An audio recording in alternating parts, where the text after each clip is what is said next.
asked me to house sit for 2 weeks while she went away on vacation. Staying at her house alone, undisturbed, didn't sound too bad, so I said yes. Her house is an old Victorian mansion built in the late 1800s. After years of renovation, the mansion became one of the few historical homes in town still standing. It now has an indoor pool, built-in theater, and a beautiful patio which was perfect for reading. Besides house sitting, I was also responsible for their sweet old dog named Bear. I love spending time with Bear. He's a sweet, well-behaved, mellow little guy. The only downside of taking care of Bear was all the extra attention he needed. Bear was almost blind and sometimes hurt himself if he strayed out of his safe spots. I was looking forward to some quiet time alone. I wanted to get away from all the stress of school, work, and roommates. The first couple of nights were alright. Nothing odd happened other than the cracking sounds of the old house, the wind and the sound of the branches hitting against the windows. The nights were silent. Bear would nap next to me, and at times he would lift his head up randomly and stare at the bedroom door. I didn't pay much attention to him when he would stare off for long periods of time. I'd pet him and continue reading my book until I got sleepy. The third day was different. It was around noon when I lost sight of Bear. I went downstairs to look for him, worried that he'd gotten lost somewhere in the house when I heard voices coming from the theater room. I walked inside and found the projector running. The projector was not playing anything on the screen. My aunt had a thing for antiques, so the projector was most likely something she found at an auction. I left the theater room and shut the door, closed behind me, when I heard whimpering next to the stairs. Bear huddled in a corner, cowering, his tail between his legs. Confused, I looked up at the gate on the top of the stairs. I had closed the dog gate behind me before venturing down. I picked up his frail, fluffy body and hugged him tightly. He was visible, shaken up, and wouldn't stop whimpering. I began walking back upstairs when I felt a cold chill behind me. Bear started whimpering louder as I stood there frozen. I could feel someone watching me. Panic slowly crept in and Bear began shaking. I knew he was just as terrified as I was. I could feel something getting closer. I ran up the stairs without looking back. After leaving the basement, I began looking through Bear's things, hoping to find a tiny collar. My aunt bought him the collar a while back so she could hear him around the house. I put the small bell on his collar and decided to watch some TV to ease my nerves. Bear and I snuggled in the living room. I had my back turned from the basement door and sat on the couch with Bear, close to me. I flipped through the channels trying to find something that could make me laugh. As I switched channels, I began hearing the basement door open. A crackling sound from behind me set my heart racing. The sound reminded me of a wood candle wick burning. Bear lifted up his head and began to growl. His growls made me nervous. I turned up the volume, hoping to zone out the noise. The volume was up high. I could feel my body tense up as I nervously held Bear. The TV images began to freeze. They would stop moving, go mute, and look fine for a few seconds before freezing again. Bear stopped growling and began whimpering again as the crackling noise stopped for a few moments.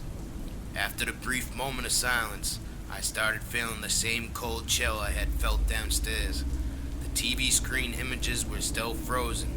When the entire screen went dark during the split second that the TV shut down, I saw something reflecting from the TV screen behind me.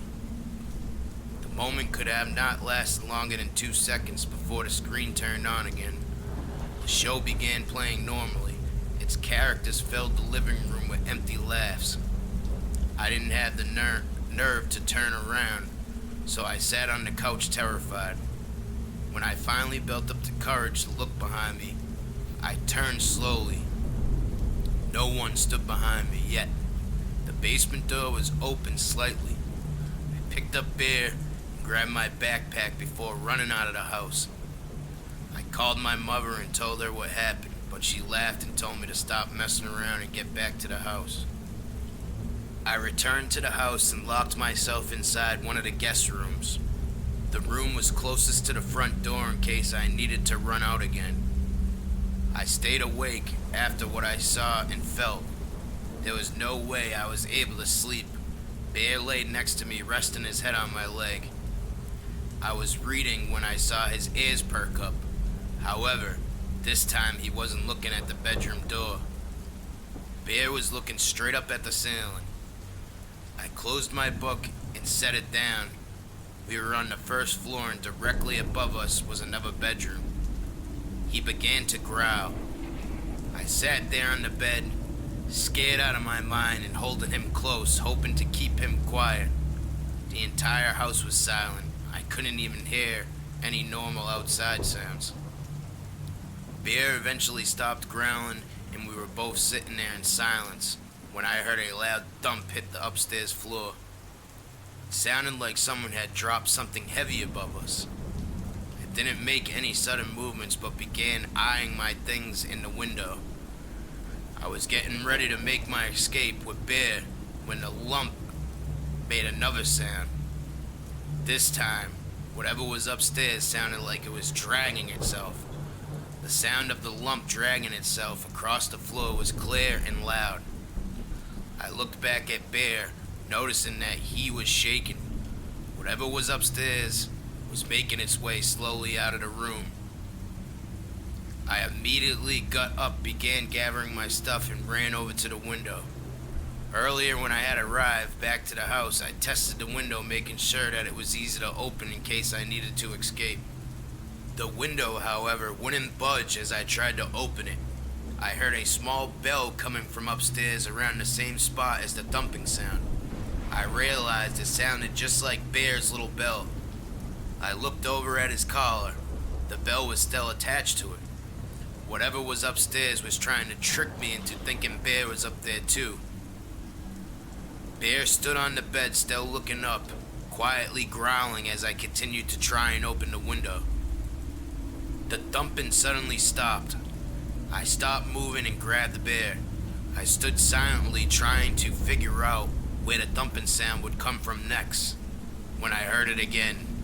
This time the thumping was louder than before and came from the stairs. I could hear that noise going from one step and sounding like it was falling onto the next step. I kept trying to open the window and was getting ready to break it when the sound changed. The loud thump sound went from a steady bump to what sounded like someone running full speed towards the door. The window cracked just as the door swung open.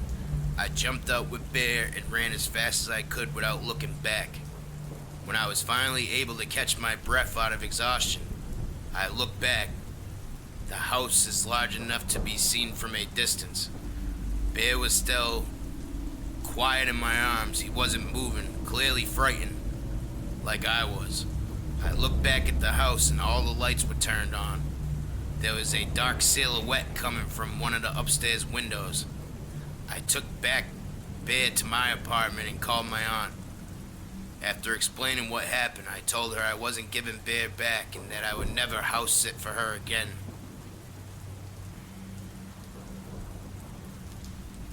Story number 2.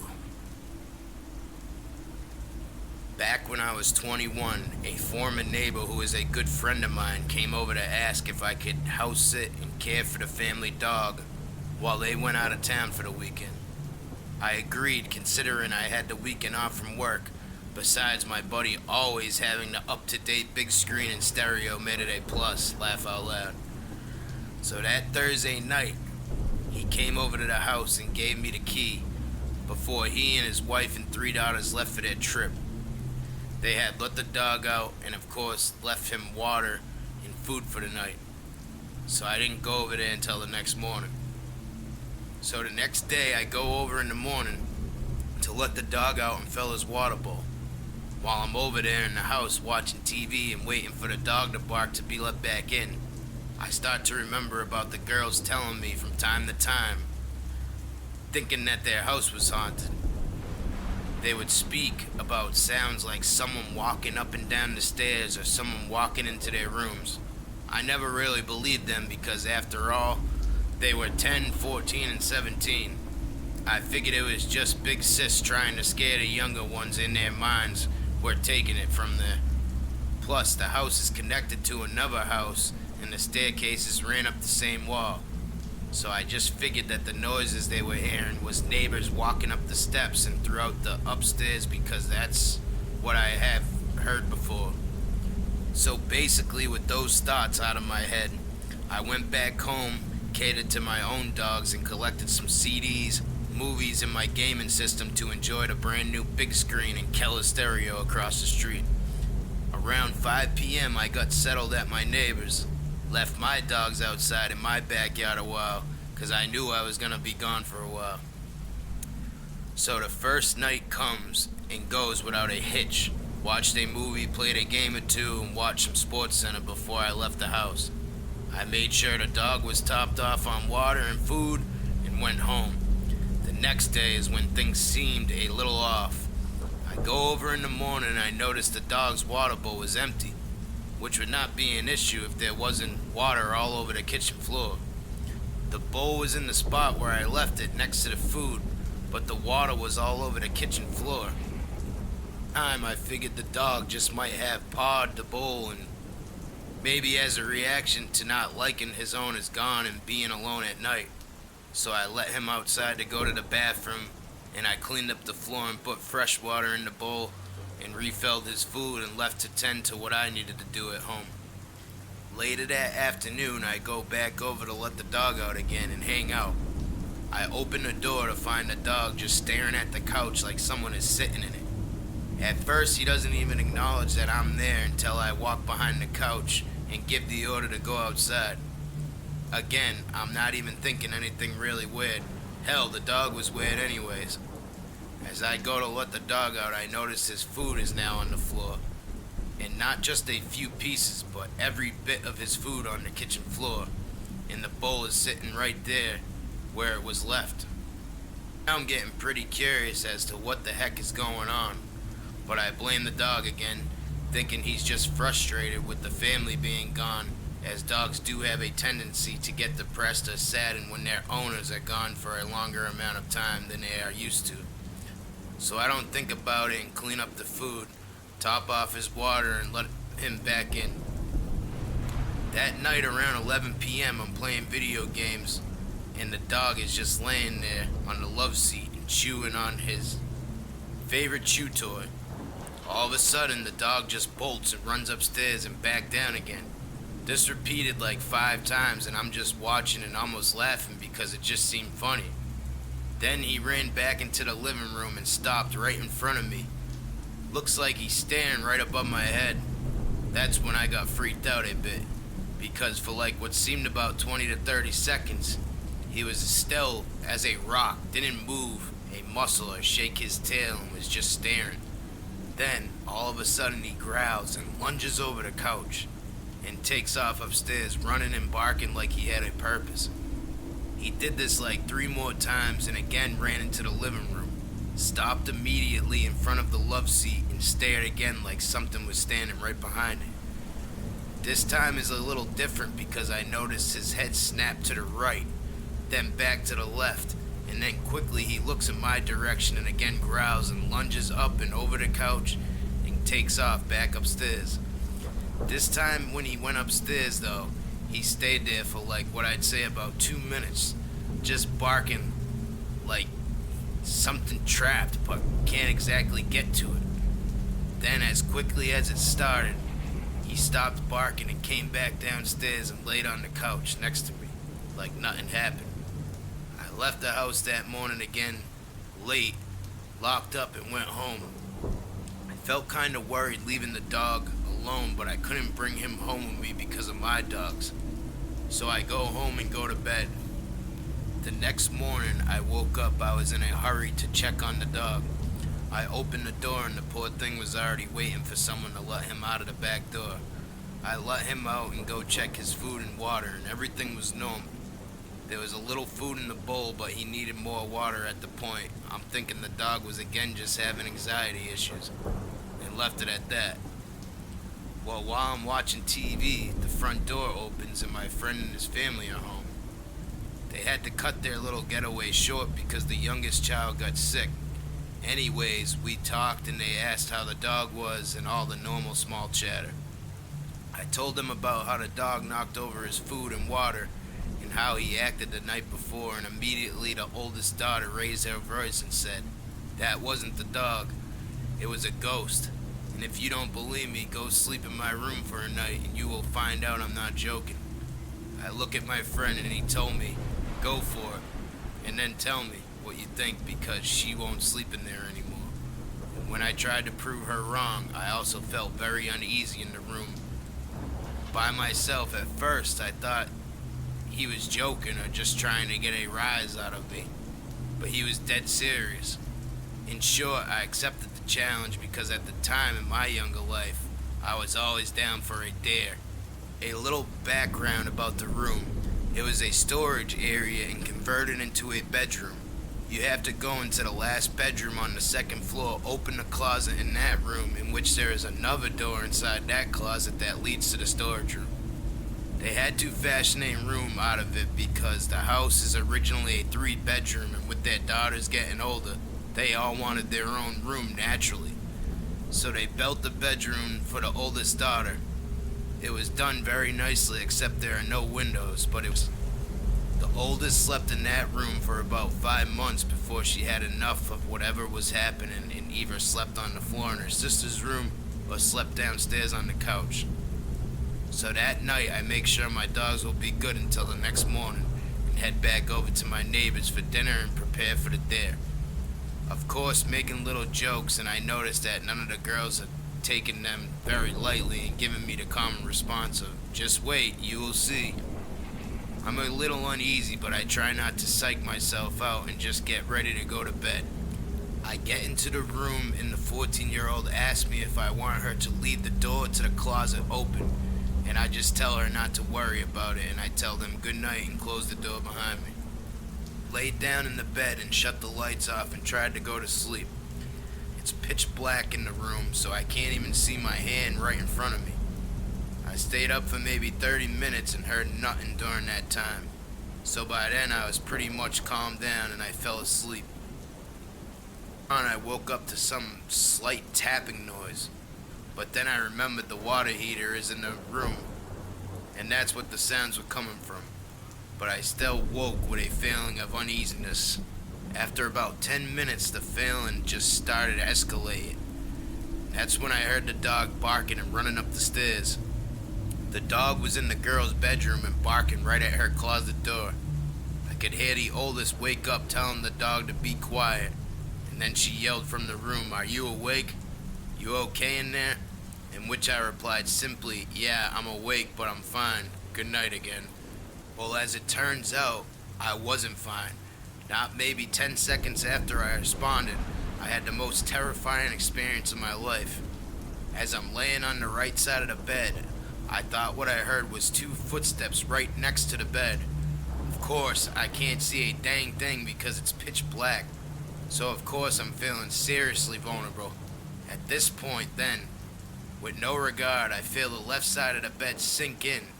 First like someone is sitting or nailing down on that side.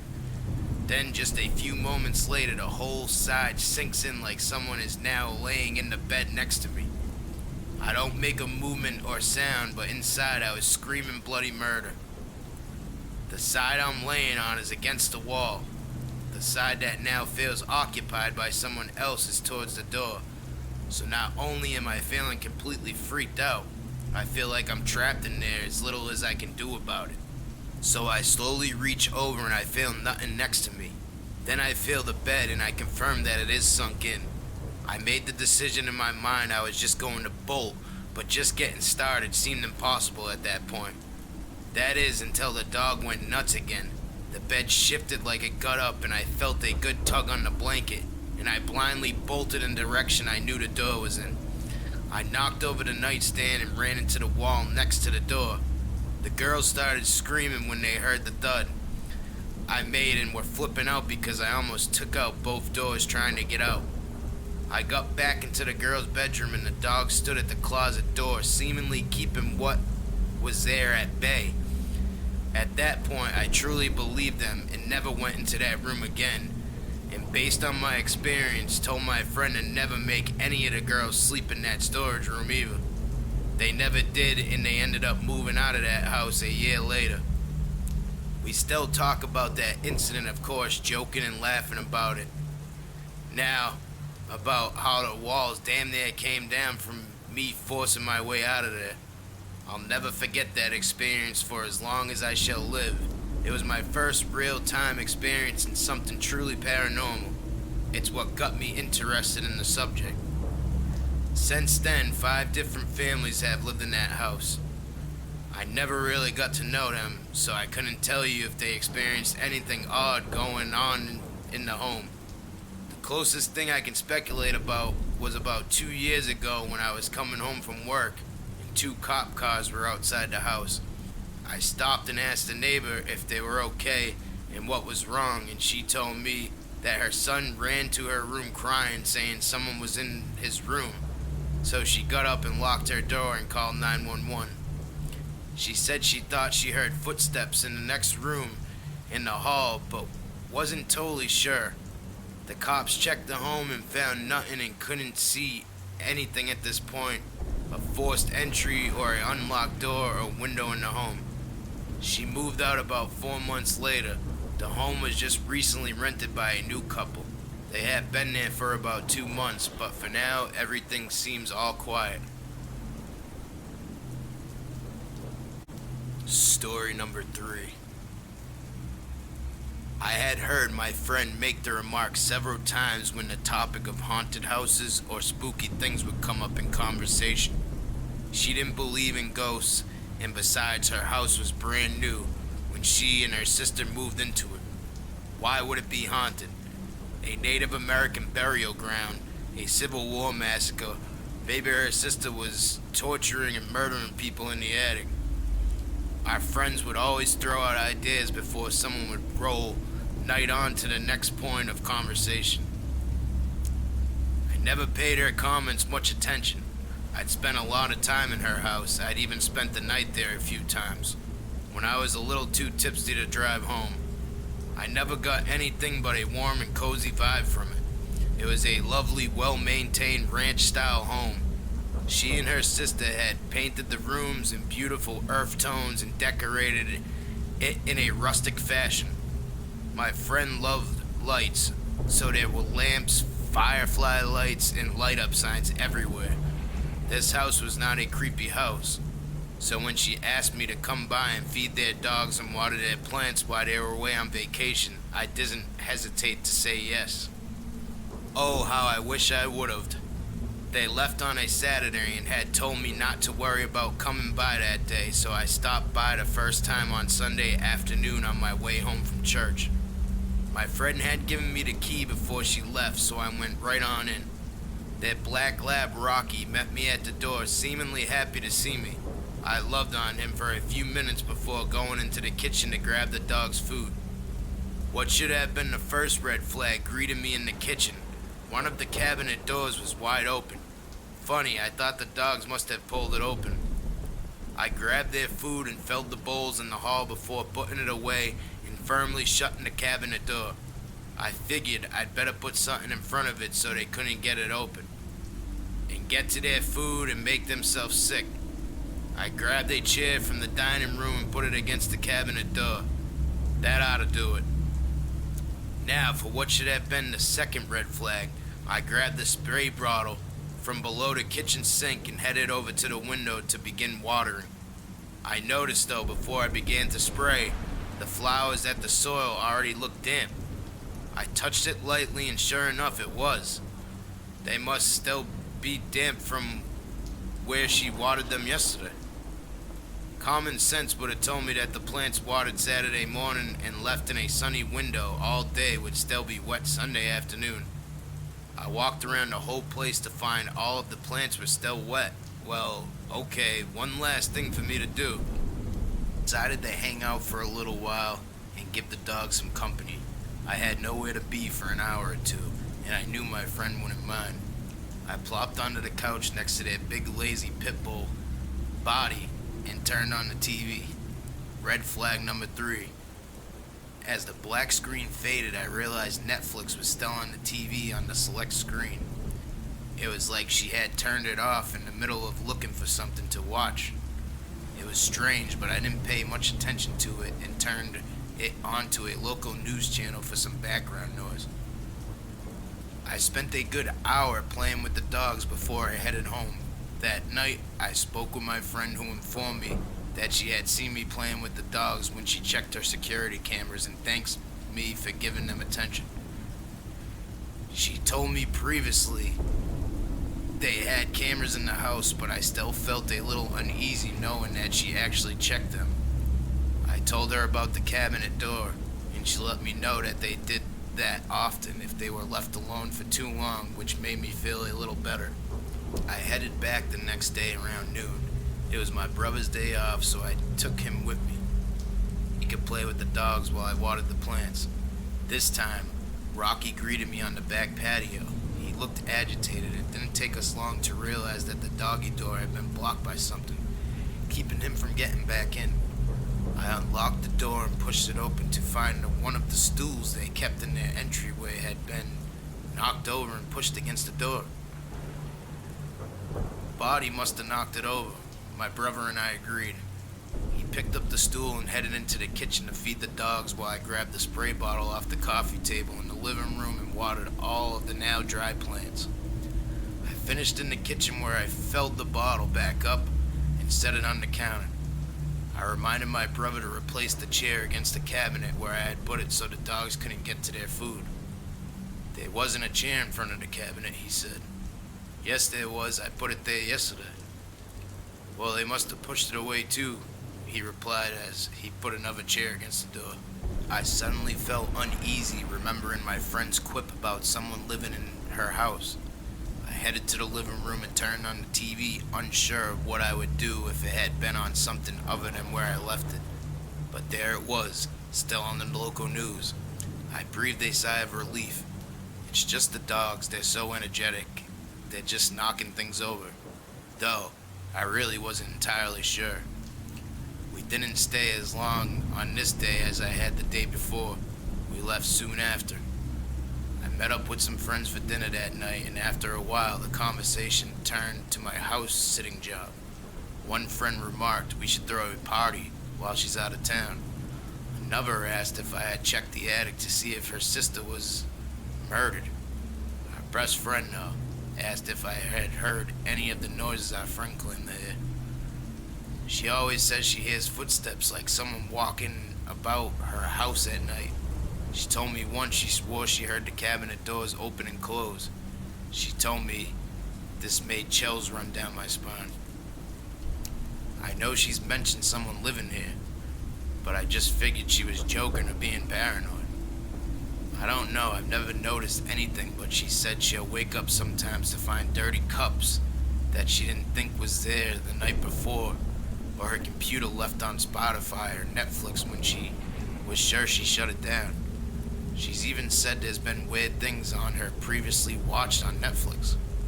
Didn't hear any more after that. My ears were ringing too loudly. Cabinets open and Netflix playing. What the actual fuck? Still wasn't enough for me to conclude someone else was living in her house, but it certainly shook me. Something was obviously off in this house. I had planned to stop on my way to work the next morning, but I overslept and knew I didn't have enough time. This meant I would have to stop on my way home in the dark.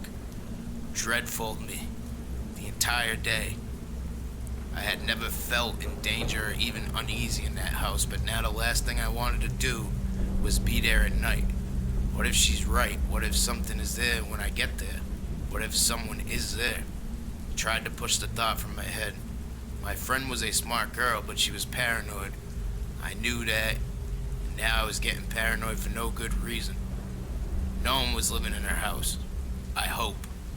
It was 8 in the evening when I finally got to the house. The sun was setting on the countryside, and I knew it would be dark within the hour. The wind was beginning to pick up too, as a cold front brought a storm into the area.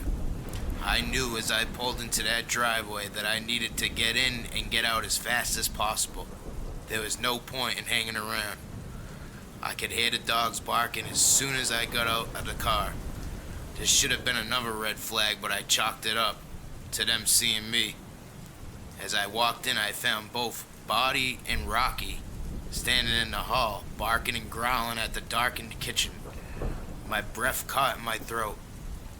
I should leave, right now, I thought. Oh, quit being a baby. There is nothing there.